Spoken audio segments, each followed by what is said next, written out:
ပြပေါ်ပေါ်စကားကိုကျွန်တော်တို့တက်ချင်လို့တက်တာမဟုတ်ဘူးဒါပေမဲ့ထပ်ခါကျွန်တော်တို့နေဆက်မှုကြောင့်မျိုး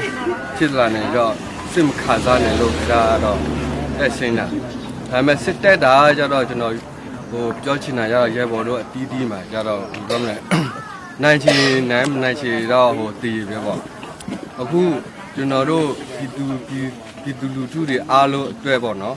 ကျွန်တော်တို့လုပ်တဲ့အချိန်မှာကြတော့စစ်တက်နေတဲ့အချိန်မှာတက်ပြီးရေးပြီးတော့တက်ရတယ်ဒါပေမဲ့လူကို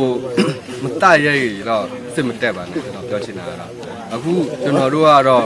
မှန်တယ်ပြောရမယ်ဆိုရင်တော့ကျွန်တော်တို့ကကိုယ်နေရာမှာကိုနေတယ်ကိုယ်ဒေသမှာကိုနေတယ်ပြီးတော့လည်းသူများတွေလာပြီးတော့ဖိနှိပ်နှစ်ဆိုင်တာကြတော့မျိုးကြောက်ကျွန်တော်တို့မခံနိုင်တဲ့စိတ်ကြတော့ပြပြီးတော့တုတ်ပြမှုစိတ်နဲ့ပဲကျွန်တော်တို့ပြပြီးတော့ခုခံနေတာ